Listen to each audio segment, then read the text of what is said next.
Here we are, clan the isms, cataclysm great. Our people out here struggling, trying to make it in this state.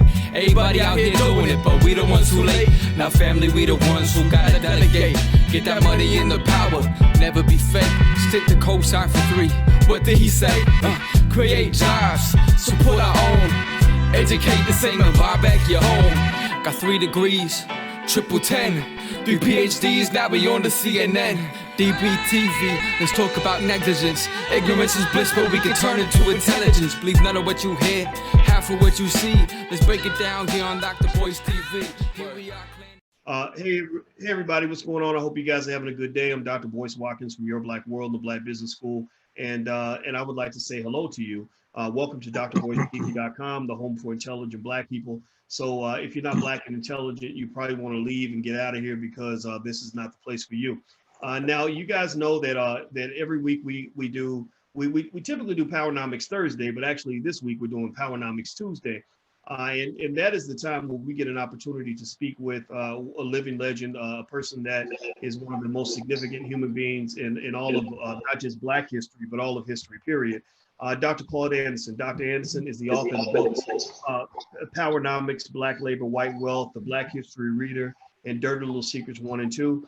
And as you guys come into the chat, I'd like to ask Dr. Anderson, how you doing today, sir? Oh, I'm doing much better than I've been doing now for about the last 4 or 5 months, Dr. Watkins. I feel much better, a little stronger. Looks like I might be able to survive my past affliction and stay away from this new one that got called what's it called? Coronavirus. Yeah. I don't need right. Yeah. So I'm trying to duck everything that's bad, and it's hard if you're Black because typically you're going to get your overload of everything that's bad in the society. And that's what I talk about all the time.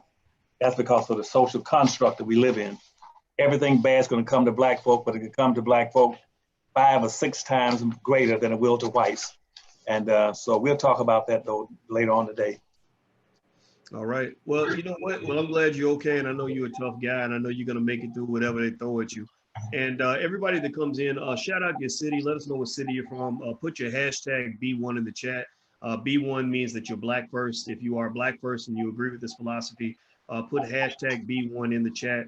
And we're going to begin this conversation now because I think this is one where everybody needs to hear from somebody that really understands how to put our experiences in historical context.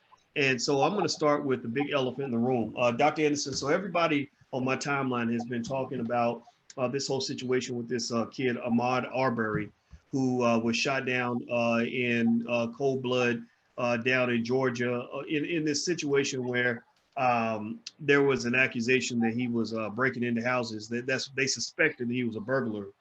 And there was and then also it got even more controversial because there was a video of him walking in and out of an abandoned house, and this is a neighborhood that he didn't live in, you know. So he walked in the house, looked around, and then he walked out. And then I guess people saw him walking out of the house. He took off down the street. So a couple of white guys, father son, got in their trucks, and they chased him down the street. And when they caught up with him, they said, stop, freeze. And he didn't stop. And I guess they got into a scuffle, and Ahmaud ended up being shot and killed. So this has become a huge racial issue. A lot of liberals, and Black folks have felt that this was almost like a lynching, that this was a Black man just being killed just for, being in a white neighborhood. But then there are conservatives who have said, no, this man, they thought he was a burglar. They saw him walking in and out of this house. He wasn't just jogging through the neighborhood. They felt like he was there for a reason. But most people, it seems, don't feel he deserved to die.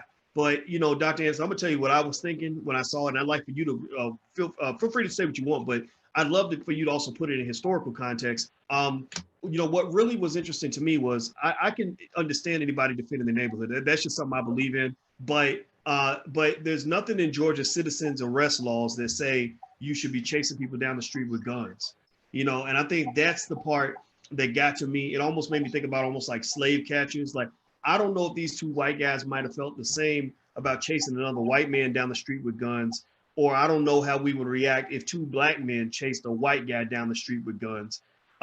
What are your thoughts on just all of that? Like, what goes through your mind when you hear just everything I just laid out for you? You laid out pretty well, buddy, as usual. I do my best. You recited the Second Amendment to the United States Constitution, which says the Second Amendment to the Constitution says it was relating to gun control and gun requirements. That goes back to slavery. But nobody ever connects the dots between the Second Amendment and the Constitution and Black folk being shot. That is historical. And what the Constitution did, it authorized, not only did it authorize, it demanded that every white person between the ages of 18, every white male between the ages of 18 and 45 be armed, A-R-M-E-D, be armed at all times to be able to accost, approach, check, monitor any Black person they caught on the street or off the street at any particular time, 24 hours a day. That's the second, that is in the Constitution. And everybody always talk about more gun control, and they ignore that fact. And that's why all those young men and his father was chasing that Black man, because you have approximately about, excuse me, you got about approximately maybe 370 million firearms in the United States on the streets, 360 or 70 million guns out there. And guess what? 99.something% of them all owned by whites, because the whites were required by the law in the 13th and the second Constitution to be able that everybody between 18 and 45 had to join a militia, a white militia, to be able to watch out for what reason? To protect white persons and protect white property. Whites owned all the property, and they were scared of Black people rising up, and so they called them paddy rollers.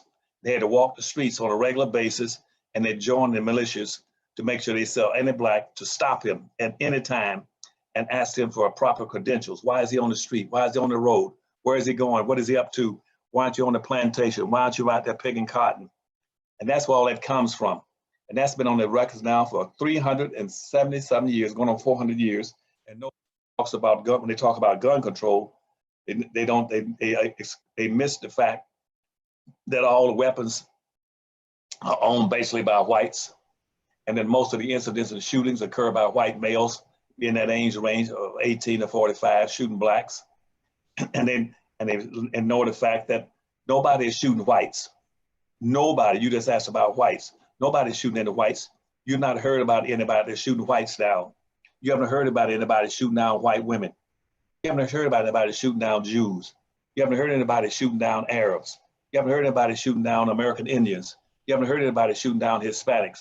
They only do it to Black folk because of the Constitution stipulates that they're authorized to be able to carry the weapons and to be able to use it anytime they think they want to. And they got a new justification which says that you don't have to wait to actually find a Black guilty of something, is that if you see him, you can shoot him on that basis, be quiet, because you feel offended by his skin color.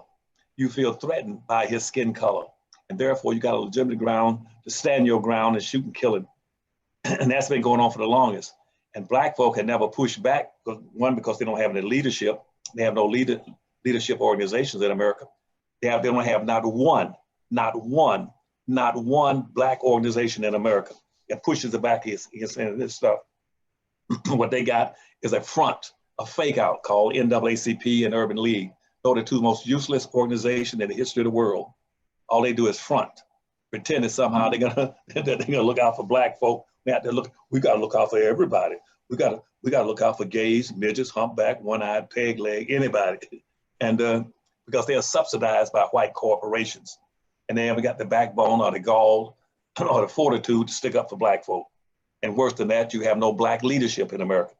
I cannot think of maybe one or two exceptions of any Black person in America right now that stands up strictly and solely for Black folk. I guess with the exception of myself, and see, I'm just about dumb enough to keep doing it myself, to look out for them. Nobody sticks up for Black folk. Now, what they're gonna do is they're gonna say, now, once we shoot down this Black, just like every 4 or 5 months, we're gonna shoot down a Black. We know what those Black folk are gonna do. All they're gonna do is have a march. They're gonna call some visible Black. And the visible black means those blacks who are in that in the black overclass. We'll call one or two of those to come out, and what they'll do, they'll talk about how bad it is, not that you just shot a black man, but that you shot a minority, or a poor person, or a person of color, or a diversity person, and therefore we need to have a march. And you see, if white folk know that routine down pat. It's been going on now for 300, almost 400 years. Have a march, and a march has never accomplished a damn thing for black folk. That's not what. And see, they go back to the stuff of the civil rights movement, Martin Luther King's thing somehow, because they've been misled and faked out, believing that somehow if they march, that's gonna bring change. Ain't never brought about any change. Only the change came about was when black folk hit the street and started saying, we're gonna burn and do this and that. We're gonna practice quid pro quo. If you hit me, we're gonna hit you back. You send me to the hospital, I'm gonna send you to the morgue. See, that's what they're scared of. But see, they can't practice that because black folk don't produce any weapons. They don't manufacture any weapons. They don't manufacture any bullets. They don't have any gun ranges. They don't have any gun shops. They're totally unable to protect themselves. And that goes back to the original intent of that 13th Amendment, that Second Amendment in the Constitution, which says keep them powerless, keep them unarmed. That's why it started in about 1643. They passed laws saying that no black person can walk around with a weapon. You can't carry weapons, no tools, no mirrors, no knife, no hatchets, no axe, nothing. You have to be totally disarmed so that when we attack you or grab you or stop you or start shooting at you, you cannot respond appropriately. That's why that young man got killed, because nobody's questioning what's going on.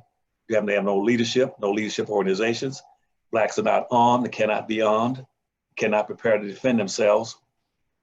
And that's why white folk had a basic philosophy. In conclusion, to answer your question, whites understand that that black folk are powerless people, they're weak people, but more importantly, he says that they are harmless and they never take up arms to do anything against whites. In response to what whites do to them, they are the most patriotic people in the country, would never take up arms. All they do is take a licking and keep on ticking. That's it. Everybody who's watching, I'm speaking with Dr. Claud Anderson. Dr. Anderson is the author of the books Powernomics, Black Labor, White Wealth, The Black History Reader, Dirty Little Secrets 1 and 2. I want to say hello to everybody on Instagram. My Instagram is The Real Boyce Watkins. If you want to see Dr. Anderson on screen, just go to drboycetv.com right now, drboycetv.com, and you can watch both of us on screen and join the chat if that's something that you want to do. Also, please hit the thumbs up button on your way in. Please hit the thumbs up button. I also want to make sure I mention iwantamask.com. iwantamask.com. They came through and made a donation in the chat. Thank you. So if you go to iwantamask.com to get a mask that you can wear to protect yourself from COVID, go to iwantamask.com and use the code Dr. Boyce, and you'll get 30% off. So put in Dr. Boyce. And I don't know these folks, but they keep coming in the chat and they make the donation, and it's a nice donation. And so I'm very happy to send them as much business as possible, because y'all know y'all need masks anyway. So go to iwantamask.com, use the code Dr. Boyce. One word, not two words, one word, you get 30% off. So there we go. So very, very smart black people. They just did business with me and ain't even met me yet. So I love it. I love it. You help me, I help you.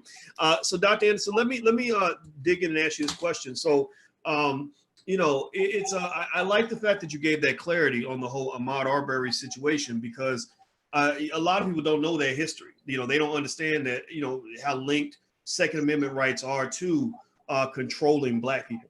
And also this whole idea. I mean, the first thing that they did when he got killed was they didn't arrange a march this time. They arranged a run. They said, we're going to all jog 2.23 miles to salute him and in honor of him.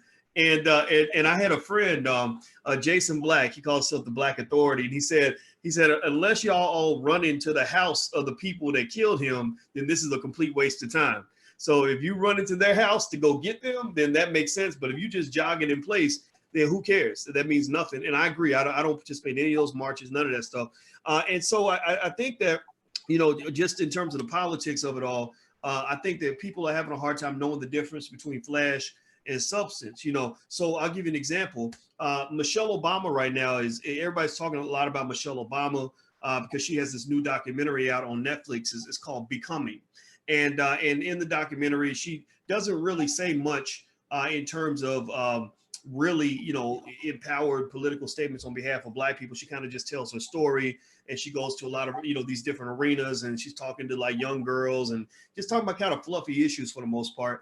And here's the thing. Here's what's interesting though. I saw that Michelle, there was a big singing battle between two entertainers, two singers, Erykah Badu and Jill Scott, on Instagram, and everybody went to go watch it because, you know, Black folks love entertainment. And about 700,000 people were watching. Michelle Obama shows up and makes her presence known. Now, on Ahmaud Arbery and that killing of the Black man, I have not seen Michelle Obama say anything really about that, right? Maybe I'm wrong. Maybe she did say something, but it seems to me that you have a lot of the leadership that doesn't really want to tackle the tough issues. They don't want to tackle anything that's controversial or anything that's substantive or relevant, you know, in terms of strengthening the Black community or supporting real support for the Black community. Can you kind of speak to that a little bit in terms of why the leadership tends to go missing when the community needs them the most? Well, that fits in fine with what the white folks' perceptions of Black folk. As I said to you earlier, they hate you and despise you for a very specific reason. And it's no accident. It's no accident that you're the most hated, despised people in this country and on the earth. Black folk have not understood that yet. It's hard to get through their skull that nobody gives a damn about Black folk. They see you as a weak people, period. That's why you're carrying 6 to 8 times your fair share of everything that's bad, and 6 to 8 times everything's bad that comes down the road is gonna stop at your front door, at a Black person's front door. Not at a white person's front door, it's your door. Because you're weak and you're hated and you're despised. You have no friends and no in this country. You never have had any major friends. You had 1 or 2 whites in the society from the history you're making in this country to where you are now that took up for Black folk. One was John Brown as an example. Nobody ever takes up for Black folk. Started talking about what Martin Luther King, if Martin Luther King was so great, where are the white Martin Luther Kings? Where are the Indian Martin Luther Kings? Where are the Arab Martin Luther Kings in this country? Where are the Hispanic Martin Luther Kings in this country? Why is it you only have one Black man who was Martin Luther King that stood up and all about, everybody talks about what a great man he was. If he was so damn great, where are the whites great? Where are they hiding? They're hiding the bushes? No, they ain't doing anything. Nobody cares about Black folk. And white folk, as I said a few seconds ago, see you as being very weak, spineless people. And see, because you don't have a code of conduct, you don't stand up. That's why Michelle Obama is not gonna stand up for Black folk. Her husband didn't stand up for Black folk. He didn't abide by a code of conduct. A code of conduct white folk would respect. It says, if you hit me, I'm gonna hit you back. You mistreat me, I'm gonna mistreat you back. You hate me, I'm gonna hate you back. See, Black folk always looking for love in the wrong places. They always wanna love people and try to get along. That's why Michelle Obama would go out and talk about issues on some kind of documentary talking about women. Women are not the issue. Gender is not the issue. Trying to compare a gender with race is like trying to compare a headache with cancer. There's a difference. Yes, women might have their little minor problems because of gender, but that has nothing in the world to do with racism. But all these Black people, so be leaders, whether in the White House or with the White House, they don't do a damn thing to help Black folk because they have no backbone. And white folks say, you got no code of conduct, we don't respect you. We respect Indians who we came in and dominated and took the land from because they stood up. Indians would at least fight back. We tried to enslave a few Indians initially we came into the country. Indians said, we ain't gonna take that. We'll fight back. You take our people and kidnap them, try to enslave them, we'll come get them at night. Nobody ever came to this country to get Black folk. After 360 years of being enslaved, not one ship left Africa coming to America to get Black folk back. And even when slavery ended, you had 5 million Black folks still enslaved. And not one ship came from Africa to get them back. Nobody stood up and tried to fight for Black folk. And that's why, as I said, my mission on this earth is to stick up for the most hated, despised people on earth.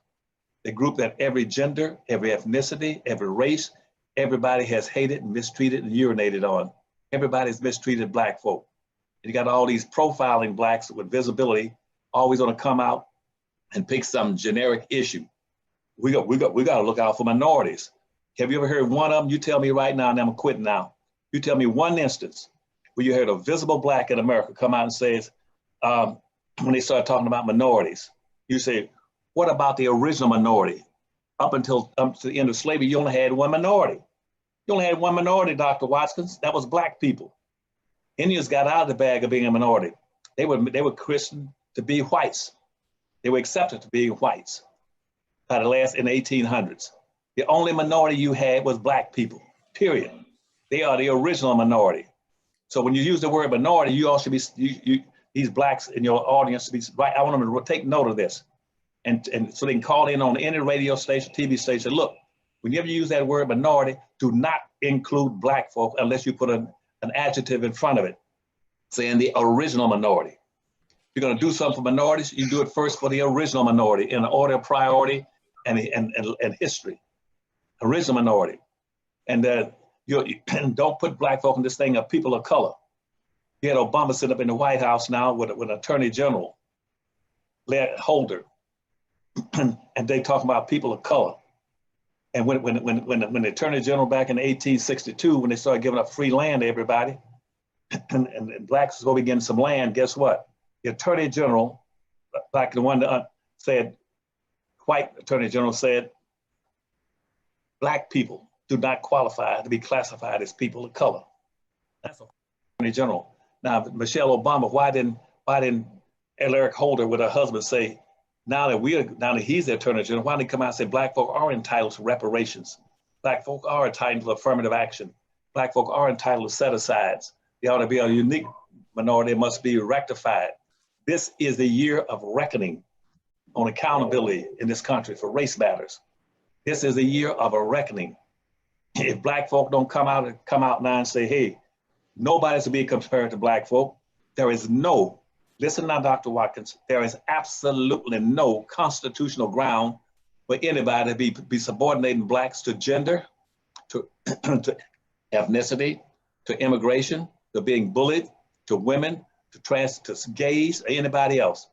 Those groups have no constitutional grounds to be equated, to be made equal to black folk, to be made equal, or worst of all, to get ahead of black folk. Black folks stand alone. They're the only group, only original minority in this country that has a constitutional ground to being honored, respected, and appreciated. But what the whites have been doing all these years is humiliating them and shooting them and killing them down because they have no leadership and no leadership organization, and there's no connection between putting a black person in office and black folk getting benefit and recognition, respect, and appreciation for their history in this country. They won't do it. I don't give a damn you're the wife or the ex-president. Nobody stands up for black folk. I stand up for them because I love them and I appreciate them, and I'm never letting anybody disrespect black folk in my presence or in my absence, either one, if I can help it. All right, everybody, I'm speaking with Dr. Claud Anderson. Dr. Claud Anderson is the author of the books Powernomics, Black Labor, White Wealth, the Black History Reader, and Dirty Little Secrets 1 and 2. Also, I want to make sure I say thank you to, it looks like Michae, M-I-C-H-A-E, and Kathy Dean. Thank you for your donation. I appreciate that. I didn't mention it at the time because I didn't want to interrupt Dr. Anderson while he was speaking. And if you want to support the platform, you can do so at intelligentblackpeople.com. That's intelligentblackpeople.com. And also, if you want to check out Dr. Claud Anderson's books, somebody type this in the chat. It's powernomics.com. That's powernomics.com. He has a whole library pack with all 5 books and the DVD for just $99. I highly recommend it. Everybody should have it in their household. That is the economic Bible for Black people. Buy his books before you buy my books because I really, really want your family to be exposed to Powernomics concepts so you can understand how to make your own intelligent choices about what it is you want in life. We are not here to tell you what to do. We are here to inform you so that you can tell yourself what to do. I'm here to teach you how to fish. I'm not here to pull fish out and hand them to you. So Dr. Anderson, let me just say this. You know, when I see, I watched Michelle Obama's documentary, and I'm real happy for her. She's making a lot of money. She's a real smart lady, real classy lady. And as some people have claimed in the chat, I noticed that she did say something about the young man that got killed down south. I checked up and down her Twitter feed while we were talking. I mean, I went down very, very carefully, and I was noticing the themes of what she was discussing. I saw nothing about that, nothing at all. I saw things that were related to, you know, girls in education. You know, you know, a little girl would tell a story and say, they told me I could never get into Princeton like you, but I got in, and Michelle would say, congratulations, you know, things like that. And I get that, right? I respect that. I think all that's great. I have little girls in my house that I empower. We believe deeply in education. You know, my wife is a college professor, so you know, we get all of that. I think that what is missing though is the willingness to get down and dirty with your people. You know, I think that what happens is a lot of times you get politicians that I think are either politicians or public figures, and who really don't want to do the hard work required to truly be Black. Like everybody, like they say, when they say everybody want to be Black, y'all heard this before? Give me a yes or no in the chat if you know what I'm talking about. Where they say everybody want to be Black, except for when it's time to be Black. And they usually say that when they're talking about what they call the culture vultures, or the people that appropriate Black culture. You know, the Kim Kardashian type people. You know, I don't know if you see much of the Kardashians, Dr. Anderson, but this is a whole family of women with big fake bubble lips and big fake booties, and they wear Black women's hairstyles, and they steal everything that makes Black women beautiful, and they go make $100 million of, you know, $500 million from it. Well, you know, the thing is that cultural appropriation doesn't just happen with white people. White people are not the only ones who culturally appropriate and steal Black culture and use it for their own gain and give nothing back. Black people do this probably as well as white people. Rappers do this. Rappers steal Black culture and rap about it and put it in their video, put it in their music, put it in their songs, and they make a bunch of money and then go move out in the suburbs. Politicians like a Michelle Obama will tell her Black story, say, look at me, I got Black skin, I'm a Black woman, look at my Black family, let me tell you about my Black daddy. But when it really comes, and then she'll go make $100 million from a Netflix you know, deal. But then when it comes time to really do the dirty work of being Black, you know what I mean? I'm talking about really, you know, being connected to the struggles that Black people go through, the messy stuff, the dirty stuff, the stuff that's going to get you banned, the stuff that's going to get white folks to not want to work with you anymore. They back away from that, you know. And then I compare it, you know what I compare it to, Dr. Anderson? I compare it to, like, tell me if y'all know what I'm talking about. You ever have like a relative that grew up in a Black neighborhood and then they got a nice job and they moved out to the suburbs, and maybe they come back to grandma's house once a week, you know, for Sunday dinner, but they stay away from the Black neighborhood. They really don't want to be down there like that, you know, or they don't really want to touch the cousins and be around, you know, just be around the situations, the tough situations that come with being Black or being poor. I compare it to that, you know, because to me, when the, you know, to me, your measure of your Blackness, whatever that is, I'm not a authority on this, but to me, the measure of Blackness is, are you really willing to get your hands dirty? Like, are you really willing to say things that are going to make, you know, 100 million people get mad at you for a minute? You know, are you willing to lose a $50 million endorsement deal with Kodak or whatever, or some company, or Coca-Cola, because they don't want to be associated with controversy? You know, that to me is, I think, the benchmark that we got to use when it comes to sort of measuring who's really elevating the community versus who's elevating themselves off the community. Because when you got all these folks that are elevating themselves off the back of the Black community, you have two things happening. They're doing better and the community's doing worse. And everybody's kind of sucking the life out of the Black community. They're sucking all the money out. They're sucking all the resources out. They're sucking all the culture out, and they're filling themselves up. And then the community is depleted. And it's just the same way rich people in America have gutted the US government. You know, when they got them to drop the taxes and stop taxing the rich and all this other stuff back during the Reagan years, you know what I'm talking about, Dr. Anderson. All the rich people, they started sucking out the, you know, just resources out of the government. You know, these people claim to be patriots, right? But they don't want to pay no taxes, but they want to get all the government benefits, all the corporate welfare, everything, sucking, you know, all the resources out. And then the government's sitting there under so much debt that eventually the government's going to go bankrupt. The Black community is kind of like that, you know, giving everything to everybody and getting nothing back in return. And I just think it's time to implement a Black tax. I really think it's time to implement a Black tax and make sure people are actually paying that by challenging celebrities to say what investments are you mad? I'd like to get your take on this, because I think that you are right in the middle of this, because you run a think tank. To me, with your commitment to the Black community, your think tank should have an annual budget of at least $20 million a year. And it should be because the celebrities and the community are supporting the think tank. But you and I, we talked about this. The Harvest Institute and Powernomics Corporation do not get the support that they deserve, because everybody wants to say, talk about how great Dr. Anderson is and how great Powernomics is. And they want to come see you and talk to you and say, oh, I love what you're doing. But when it comes time to really do the work necessary to show that commitment, people aren't really showing up for that. And this isn't just for you, this is just for the community at large. Can you kind of speak to some of that? I said a whole lot, so I'm gonna zip it up and let you talk now. No, well, Dr. Watkins, you're right on target. The question is, why would anybody who's got an ounce of brain, who was able to successfully graduate from at least the 3rd grade, why would they in a race-based society be trying to socially integrate? That's your real issue right there. Why social integration is a detrimental impact on a specific group. You're being to dilute and water yourself down, weaken yourself in a society where the majority will win and rule and the minority will lose and suffer. Why would you disintegrate yourself down even further? Why would anybody in their right mind try to socially integrate in a race-based society?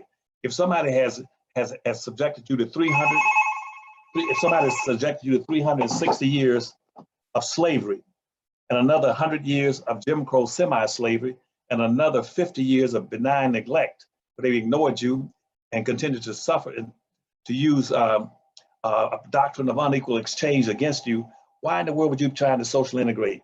Why would you want to be trying to get accepted? Why would you want to move into their community? And why would you dissipate your own community? Why would you destroy your own businesses? Why would you destroy your own school system? Why would you open yourself up to your culture?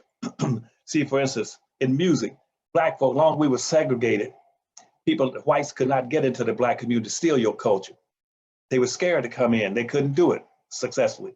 Only when you socially integrated in the 50s, and all of a sudden, Black folk have been a generator. Blacks have a genius, a talent for generating music and dance and culture and slang. That's their talent. And see, it was protected during segregation. White folk did Black folk a big favor by doing segregation. Whites could not come in. So whites could sit outside your community and listen to your music. But when you integrate it, all of a sudden, here comes Carl Perkins. Here comes Elvis Presley. They ran into your neighborhood. Here come the Beatles. They take your music and stuff away from you because they say, if you're that damn dumb to open yourself up through social integration and let us come in and use what we call urban renewal and destroy everything you got in here and take it away on the process of doctrine of unequal exchange, you got to be stupid.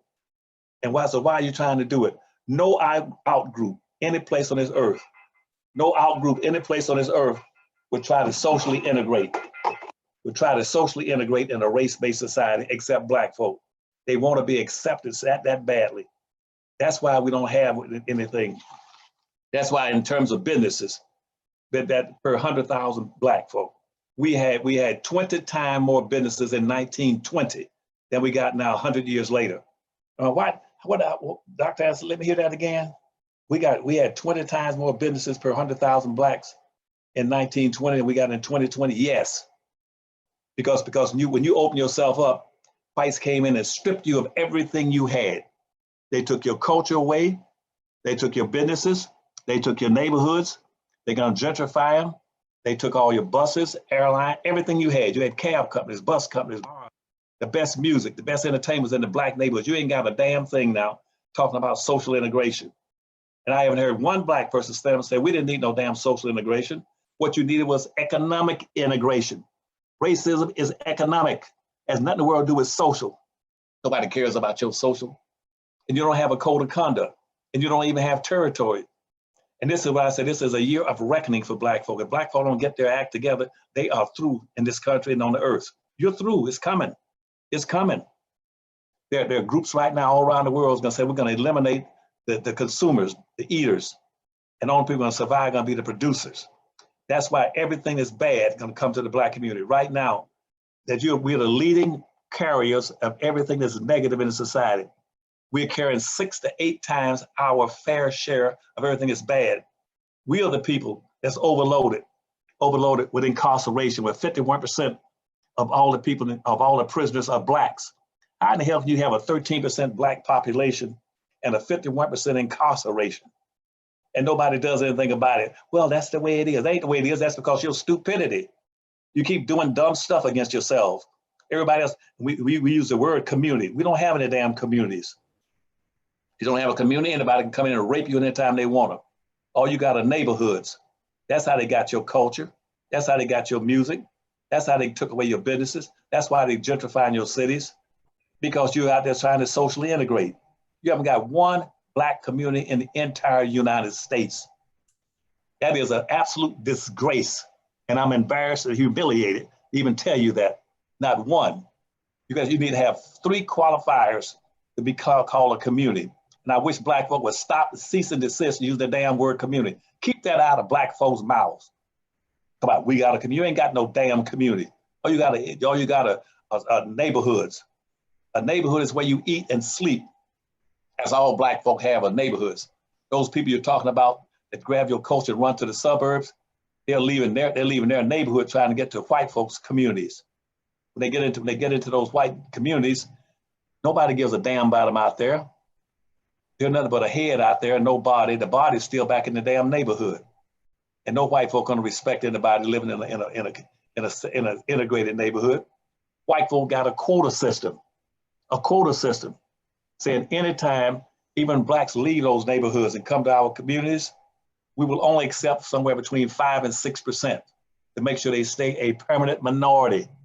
They were the original minority in this country. They're gonna stay a minority in this country. We're scared of them. When we shoot one down, we're shooting them down because we don't have any respect for them, no appreciation for them, and we're gonna do anything we can to humiliate them. That's why there's a whole big gay movement in the country right now to further diminish black people, especially black men in the country, by imposing gayness on them. Because again, that's a humiliation of the black man, because he's an endangered species. Going to go after gayness, go to the Middle East. They say they were the first people started neutering black folk, black men, making them into watchmen and bodyguards in the Arab nations. They could neuter them and castrate them so they could not have indulged sex with Arab women. And that's when the whole gayness started in the Middle East. Then the Catholics picked it up. That's why Catholics right now are still trying to castrate young boys and committing homosexual acts.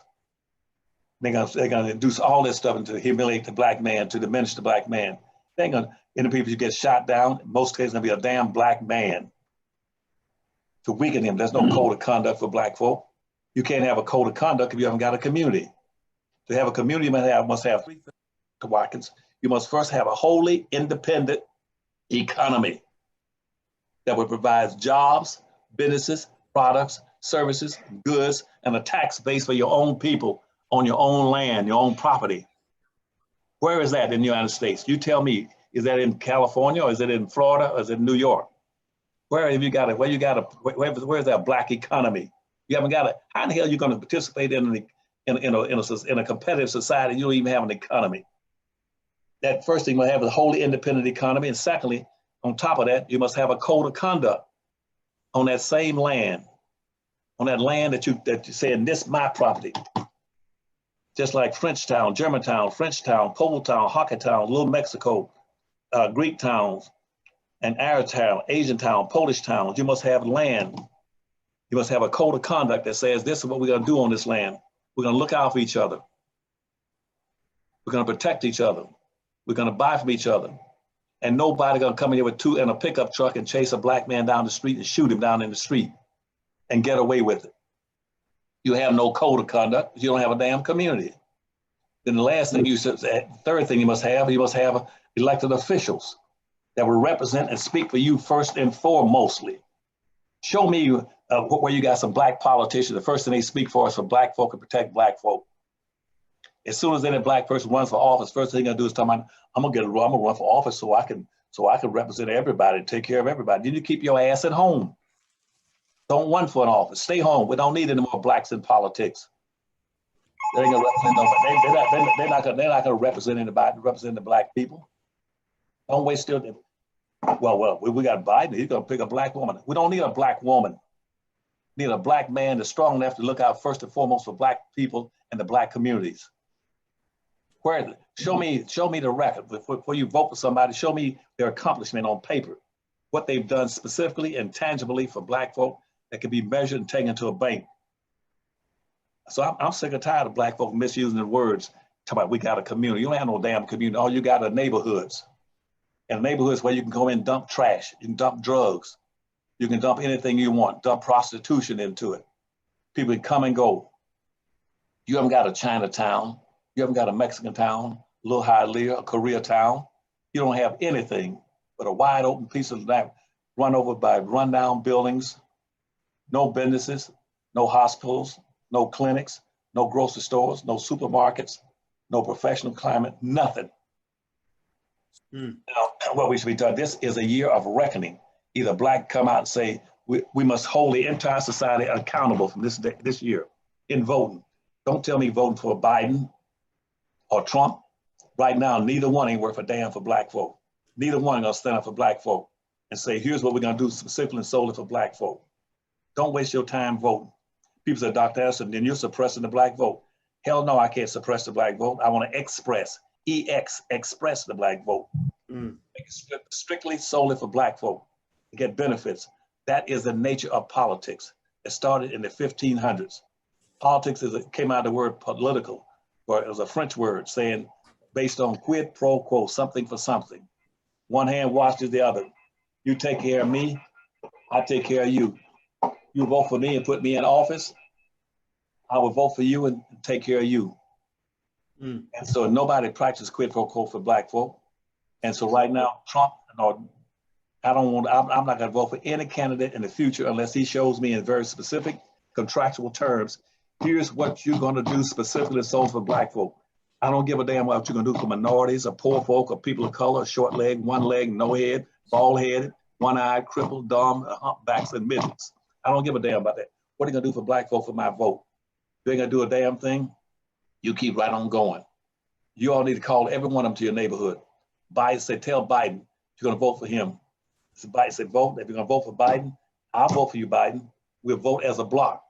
But here's what you better do for some black folk. You better go back and correct all those things they should have corrected during the civil rights movement. You should have corrected the legacies of slavery that were imposed on black folk. We were stripped of everything. Couldn't even get 40 acres of a mule. Couldn't get haven't got a pot to urinate in or when to throw it out of. You're still carrying 6 to 18 times out. Everything is bad. That's why this virus right now is gonna kill off black folk. They're gonna kill off 6 blacks. One white person dies from the virus, somewhere around 6 to 8 blacks gonna die. You start talking about homicides, 67% of all the homicides committed against black people. I'm sick and tired personally of the giant leg, water leg, weak leg, black people talking about their politicians, getting on TV, trying to represent everybody except their own people. I quit there because you got me preaching now. Well, that's all right. Everybody's listening. I hope you all are enjoying what you're hearing from Dr. Anderson. Say something in the chat. Let him know how much you appreciate what he's saying, what he's bringing to us, because he doesn't have to do this. And also, you're listening to Dr. Claud Anderson. In case you're new here, his book is Power. His most famous book is Powernomics. He's written some other books: Black Labor, White Wealth, The Dirty Little Secrets 1 and 2, and The Black History Reader. His website, where all his books are located, is powernomics.com. That's powernomics.com. So go there and check it out. He has a whole library pack you can get for your kids. It's a great gift for your family. I highly suggest it. And I really suggest buying a lot. If you're really into it, like you're really bad about it, what you might want to do is just buy that's right, Black History Reader. That's one of them. I got that one right there. Buy a stack of them and just give them away to stupid people in your family. Give them away as Christmas gifts. Seriously, a lot of y'all, I don't know how many of y'all got ignorant relatives. I got my share. I got a few. And I think it would actually be real cool for those of y'all in there. They got a little extra, money sitting around that you might want to invest in something, that you want to do for yourself or for your family. Well, give the gift of knowledge. Go buy a bunch of copies of Powernomics, stack them in your house. When people come through, say, here, check this out. because I really think that we have to be very deliberate, and I think as a community very intentional about about really making sure that we are pushing our gospel of empowerment, that we really are deliberate, in all of this. That means everybody in here that's watching, I'm really personally asking you directly to at least take this link of this video and put it on your social media. Let people know what you're talking about. Wear your blackness on your shirt. Seriously, that's what I do. And I'm not just talking. I walk it as I talk it. I carry this with me. You can't know me and not know that I'm black. I scare half the white people in my neighborhood, but they understand that if they want to be my friend, they're gonna have to adjust to me. I'm not adjusting to them. So make the world adjust to you. Don't adjust to them. Don't bend to them. And you got to be extra strong because you're the talented 10th.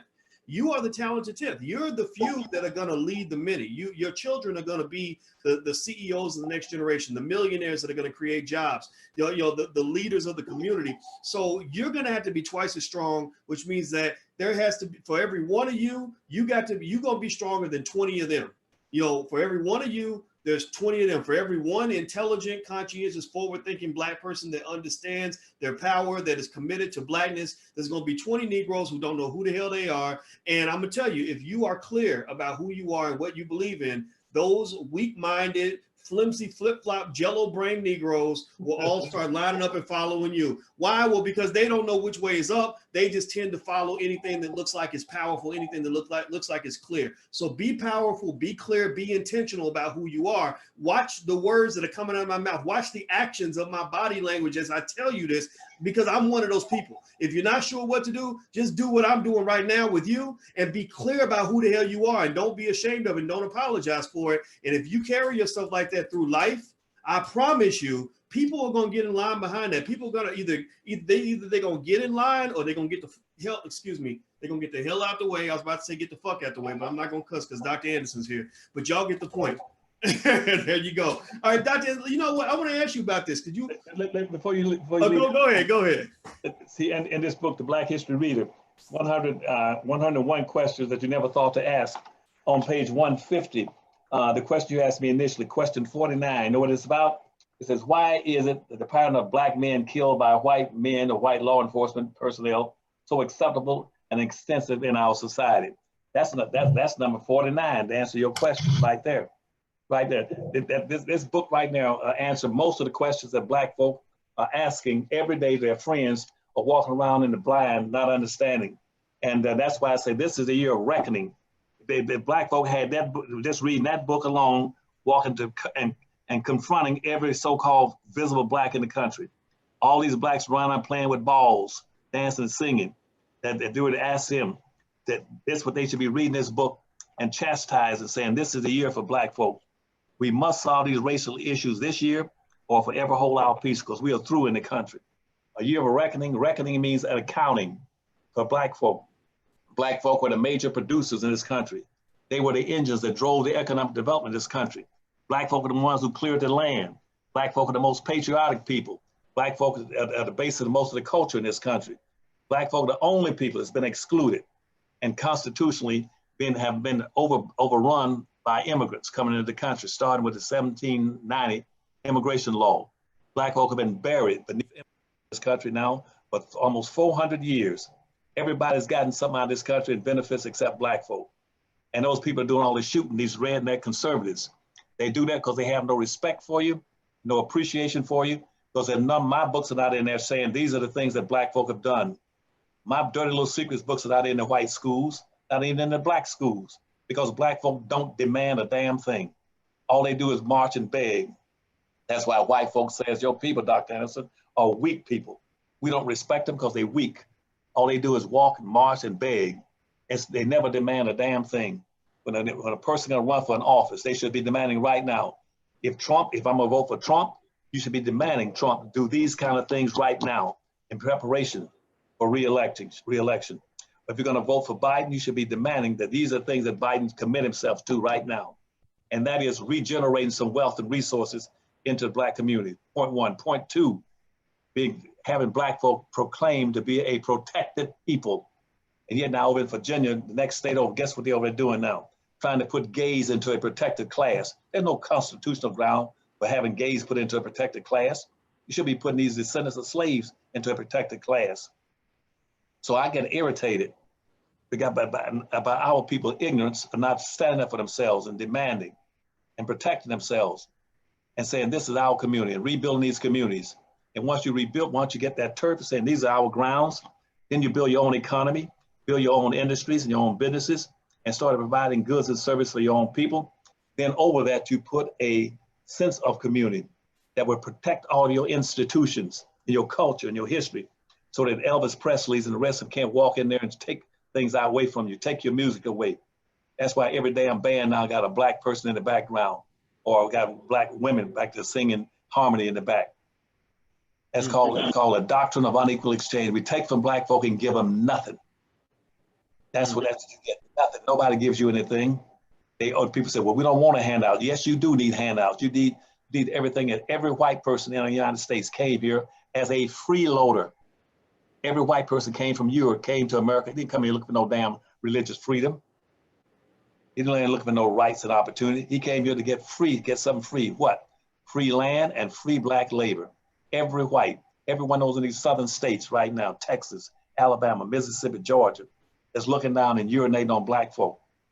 They came here to freeload, to get free resources, then turn around saying, well, we're better than you black folk because y'all don't have anything. No, we don't, because you stole everything, took it from them. You came here as Europeans. Now the Asians are coming in to freeload. They're coming to this country now to get everything they can get and profiteer off what black folk have been denied.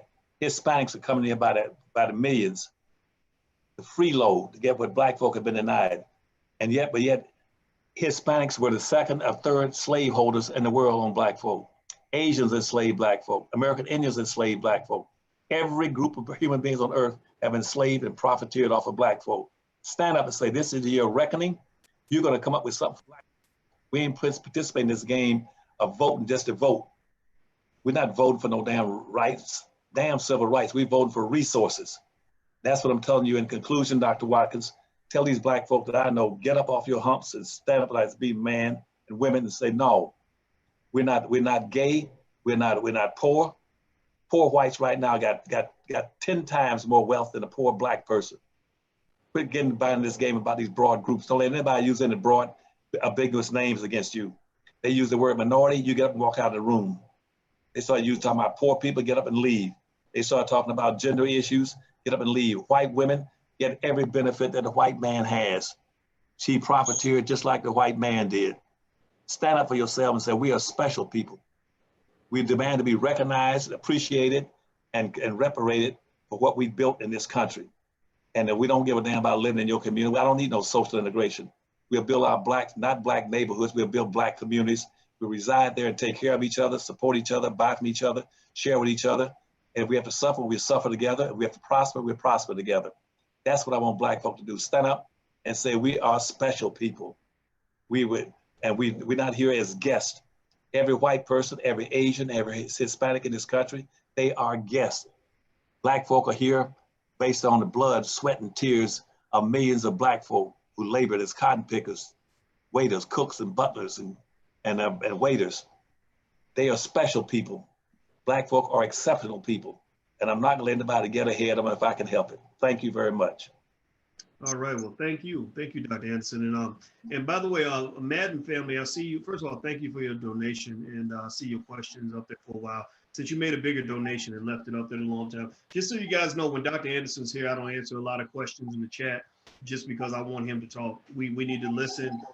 That's the most important thing for any of us to do. Any young person in here, take this advice. Take time to listen to people who know more than you do, who came here before you did, who can tell you stories that you don't know, because a lot of the things you're going through, they've already gone through it. They have a perspective that can benefit you. So when Dr. Anderson's here, I just listen. I don't do a whole lot of talking. But Madden family's asking, docs, how do I keep my sanity and focus and patience with my people? How do you do it without giving up on us? I'll answer real quick first and just say that I can't give up on black people because that's what I am. I can't, because that's giving up on myself. So that this is the boat I'm in, the team I'm on, and that's just where I'm going to be. But make no mistake about it. I don't have patience for everybody. I'm not trying to teach everybody. I'm not trying to talk to everybody. I'm here to talk to the people that will listen, and the people who don't listen will be knocked out of the way. And and then eventually maybe they'll come back around, or maybe their children will come back around. What I want to do is collect Black folks that get it, intelligent Black people that either are intelligent or want to be intelligent, and say, okay, how do we build the codes of conduct like Dr. Anderson says? How do we build economies like Dr. Anderson talks about? How do we build communities, digital or physical and otherwise, that will allow us to achieve our goal? Because here's what happens. Once we come together, we put together our game plan and we're implementing those plans, then we obtain power. And as we obtain power, a lot of those, flimsy jello-minded Negroes who sat on the sidelines and had something negative to say, most of those people actually fall in line. Because at the end of the day, nobody wants to play for the losing team. Nobody wants to sit and cheer for somebody who can't get nothing done. So my belief is, let's just be successful. And when we're successful, believe me, the Negroes will fall in line, because the weak Negroes don't know. They just don't know up from down. They don't know which direction they're going. So they're going to follow along anything that looks powerful and strong. And that's what my goal is. My goal is to accumulate power. Dr. Anderson, would you like to address that real quick? Yeah, and that, as a matter of fact, the best way, can you put up that little thing I sent you about my 5-story building? Yeah, I'll put it up here. Sure. It's a little bit of a blurry image, but I can read it off to you guys, so that so Dr. Anderson can break it down for you. So here we go. So Dr. Anderson, you don't mind if I read the 5 stories out loud? That way everybody on the Instagram can. Right. For me, please. In the building, it looks like you've got 5 floors here. You've got the first floor, which is community economics. Second floor is politics and voting. Third floor is courts and police. Fifth floor is print and digital, fourth floor is print and digital media. And fifth floor is schools and skills. Would you like to explain that? Yes, sir. What I'm saying there is we need to go back and rebuild our Black communities. This is the year to start it. Start building Black communities, the one that we gave up in during the civil rights movement, and build our own communities and come up with a code of conduct and start building the first floor once we get that land identified. And right now, there's a major movement in this country to gentrify every major city in the United States where Black folk reside, to convert Black folk from being a majority population to being a minority population, and bring in immigrants and whites over them.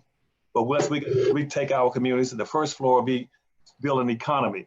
Once you build that economy on the first floor, set up businesses and industries and start practicing group economics, and so that we bounce our money around on that first floor 8 to 12 times before it leaves Black hands. Take that money and build our own products, services, and goods. And once we begin to build an economy where we now can hire our own people and give jobs to our own people, and as well as services and goods, then we take that money, we go to the second floor. Contrary to what these politicians are going to tell you in the Democratic Party and the Republican Party about you need to get engaged in politics. Never, never, never engage in politics until you got your economy straight. Because if you're without an economy, you cannot hold people accountable. You can't reward, you can't punish. I'm one of the few blessed people in the country as a Black man who had the opportunity to run political campaigns, national political campaigns, for presidents, for governors, for attorney generals, for state legislators and mayors. No other Black person I know of has been able to do that. I've done that. So you go to the second floor, and you take and use your money off the first floor to control the politics and the voting, so that you can control people like Biden, that you can control people like Donald Trump. The reason Donald Trump right now has been so successful, he calls himself a billionaire. We got over 600 white billionaires in America. That's who's running the country, not poor people, not your vote. Poor, wealthy people don't have to worry about voting. They buy every damn politician. I want Black people to get in a position to be able to buy and sell every politician they want. Buy and sell their vote if necessary. And then once you buy and sell their votes, then you go to the third floor. The third floor is then you use that power you got in the politics and start controlling the court system and the police departments. Like that's why you got the problem down in Georgia with them shooting Black folk. And every time they shoot some Black folk, they never found guilty in the court system or in the police system. That's why right now they're shooting down in Georgia. That man was shot back in January. They didn't even arrest the people until this week, until last of May. You know why? Because the prosecutors would not arrest him. Now, what I want Black folk to understand that in this country, that 95% of all the prosecutors, just like down in Georgia, where they would not even arrest the two white people that did the shooting, that 95% of all the prosecutors are whites. 95% are whites. And they decide who's going to be prosecuted and not anything. Then even when you get into the court system on that third floor, that out of 14, almost 1,500 now of judges, over 1,500 were whites, not black folk. They didn't appoint a black person to a federal judgeship until 1947. And when I was with President Carter in the White House, I personally got 3 appointed by myself by cutting a deal with Strom Thurmond to get 3 black judges, federal judges. That means that was 3 times more federal judges than ever had existed in the United States. I got that done in the 1970s by my damn self, not with the help of the NAACP and Urban League. They didn't do a damn thing. And once you learn how to control the court system and the police department, using the resources off the first floor, then you go to the 4th floor. You start getting some print media and some digital media so you can socialize, communicate, and mobilize your people on the 4th floor. And lastly is the schools at the top. Quit talking about an education as a great equalizer. We need educate more black kids to do this and that. What black folks need right now is money and resources, and see that use it. Schools cannot do anything more than what the dominant white society wants to do on the 1st floor and the 2nd floor. So the schools will do whatever you want them to do if you got the power, the wealth, and the resources. And so I'm saying that's a 5-story building. That's called the Powernomics Empowerment Floors.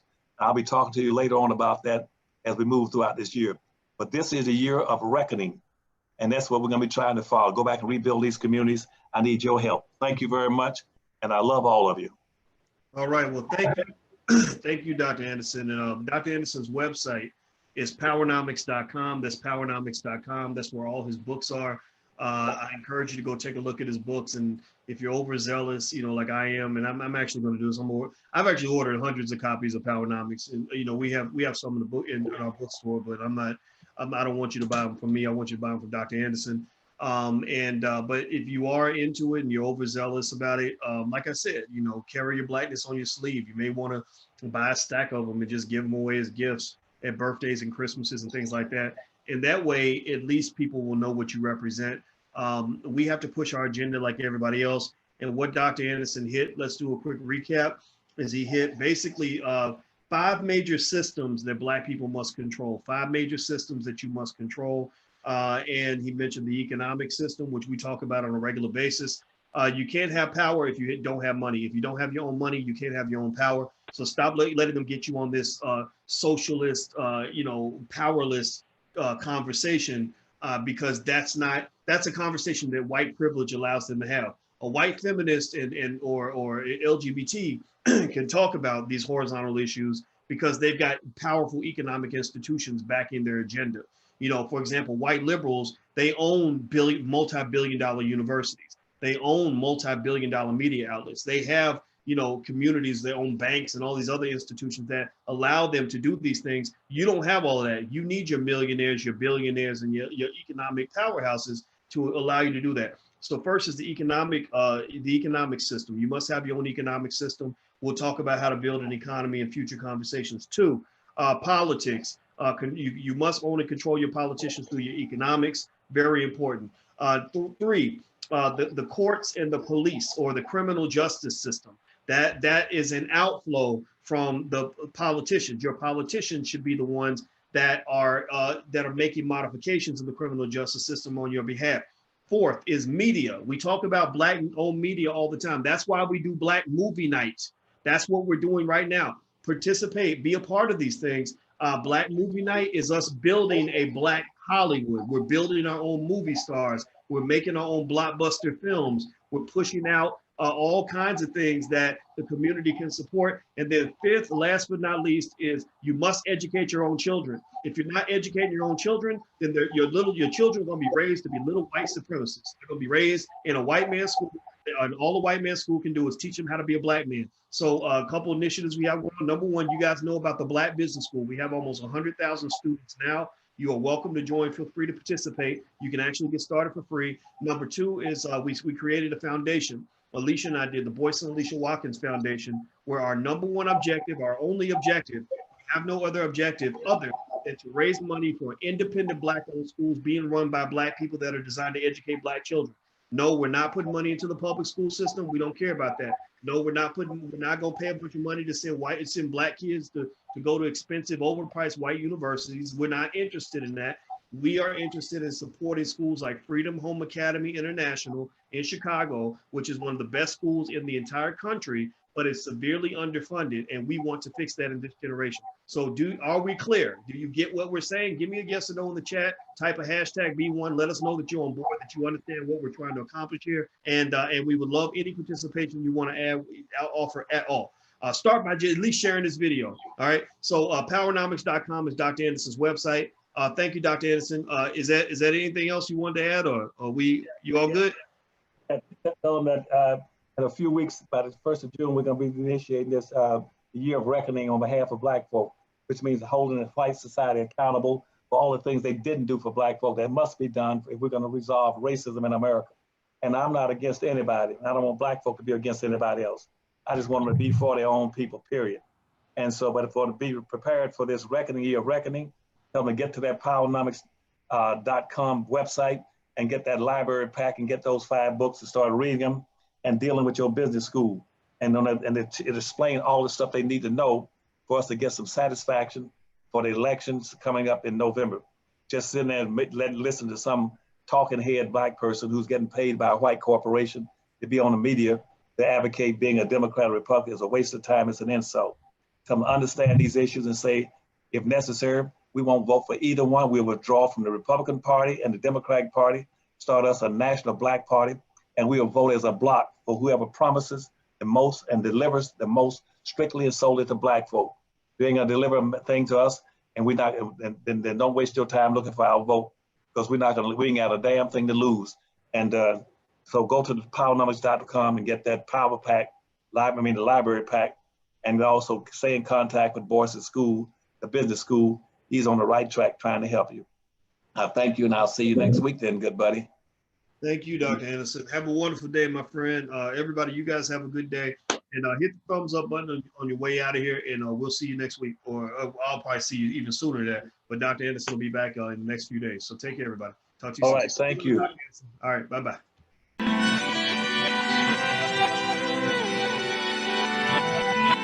Here we are, clan the isms, cataclysm great. Our people out here struggling, trying to make it in this state. Everybody out here doing it, but we the ones who late. Now family, we the ones who gotta delegate. Get that money in the power, never be fake.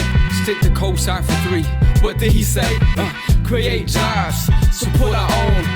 Educate the same and buy back your home. Got 3 degrees, 10, 3 PhDs, now we on the CNN.